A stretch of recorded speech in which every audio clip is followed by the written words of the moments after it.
Bonjour, je suis Pascal Chaumette et je dirige une start-up d'État qui s'appelle Diagorient. Qu'est-ce que Diagorient? Alors, Diagorient est un ensemble de services qui repose sur une plateforme et qui permet aux usagers, à tous les publics, de construire une réflexion autour de l'orientation professionnelle. Donc, les briques qui composent cette plateforme sont des briques qui permettent de valoriser des expériences, quelles qu'elles soient, professionnelles ou extra-professionnelles, et elles permettent en fait de capitaliser sur ces expériences pour construire des chemins d'orientation. Qui est-ce que vous accompagnez? On accompagne d'abord les professionnels qui accompagnent des publics en difficulté, dans les missions locales par exemple, ou dans les structures d'accompagnement comme France Travail.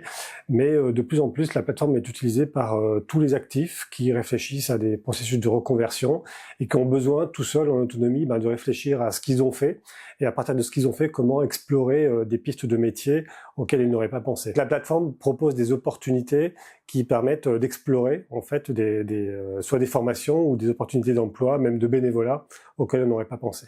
Avec les Jeux Olympiques et Paralympiques Paris 2024, il y a eu beaucoup de bénévoles. Votre plateforme propose de les accompagner pour valoriser leurs expériences. Est-ce que vous pouvez nous en dire plus sur ce point? En partenariat avec Paris 2024 et évidemment le ministère du Sport et puis le ministère du Travail, on a élaboré en fait un module qui permet à tous les volontaires d'explorer leur mission pour les transformer en compétences et leur permettre déjà d'avoir en fait un processus qui leur permet de réfléchir sur les compétences qu'ils ont mobilisées et leur permettre aussi de pouvoir trouver des métiers qui sont en lien avec ce qu'ils ont aimé faire dans le cadre de ce volontariat.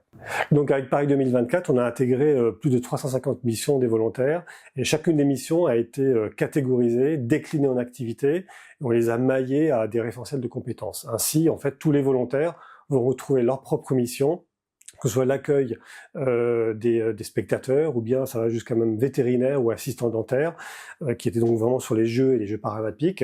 Et ça leur permet donc d'avoir déjà une base pour aller investiguer, explorer leurs activités et leurs compétences, pouvoir générer une carte de compétences et faire le lien avec des métiers dans lesquels on retrouve ces compétences. Et parfois, ces volontaires sont intéressés par des métiers qui sont proches de ces missions de volontariat, comme par exemple des formations ou des métiers qui sont liés à l'animation sportive et qui les mènent à des certifications comme le BPGEPS, un brevet donc dans le métier du sport. Après être passé par votre plateforme, vous avez des premiers résultats des métiers vers lesquels ont été les bénévoles? Alors là, on a par exemple exploré 2000 volontaires qui ont renseigné des cartes de compétences, c'est-à-dire qu'ils ont renseigné leur expérience de bénévolat, mais en plus, ce que permet Brio dans la plateforme Diagorient, c'est aussi d'aller explorer ce qu'on a fait ailleurs, de l'approche aidance, un métier, une expérience professionnelle, et tout cela compose en fait le terreau sur lequel va permettre à la personne d'explorer des pistes d'orientation. Et souvent, ce qu'on trouve chez les bénévoles sportifs ou les volontaires dans le monde du sport, on a fait ça également pour la Coupe du Monde de rugby en 2023, les gens vont quand même vers des métiers qui sont liés au domaine sportif, au domaine de l'animation sportive.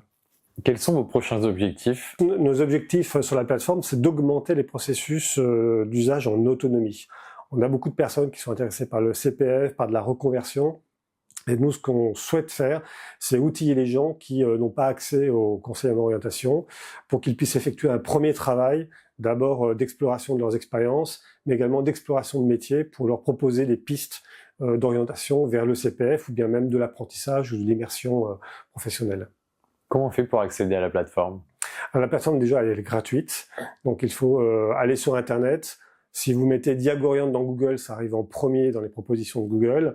Et il faut se créer un compte et on a accès à l'ensemble de l'écosystème de Diagorient sur la plateforme, mais également on peut en bénéficier lorsqu'on va chez France Travail ou bien dans une mission locale, dans une EPID ou une école de la deuxième chance par exemple.